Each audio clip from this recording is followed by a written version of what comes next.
so hello everyone आशा गर्छु तपाईँहरू सबैजना सन्चै हुनुहुन्छ होला है सो आज चाहिँ पुनः रहेको कन्सर्ट थियो नि त so I thought to make this video है अब भ्लगै बनाउँछु भनेर सो यहाँ चाहिँ म रेडी हुँदै थिएँ है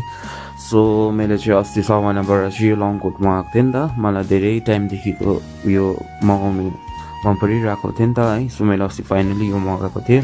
त्यसको साथमै मैले यो दुईवटा एउटा रिङ र एउटा ब्रेसलेट मगाएको थिएँ नि त स्नेकको मलाई चाहिँ स्नेकहरू पुरा मनपर्छ नि त है सो म एकदमै अब्सेस छु है यस्तो अब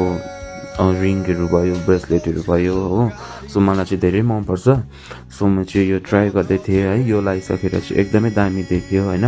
आफूलाई धेरै मन पर्यो सो फाइनली म चाहिँ यहाँ रेडी भइसकेको थिएँ तर भित्र यो स्वेटर लगाएकोले चाहिँ अलिकति नमिलेको जस्तै लाग्यो नि त सो फेरि मैले चाहिँ यो चेन्ज गरेको छु है सो यहाँ चाहिँ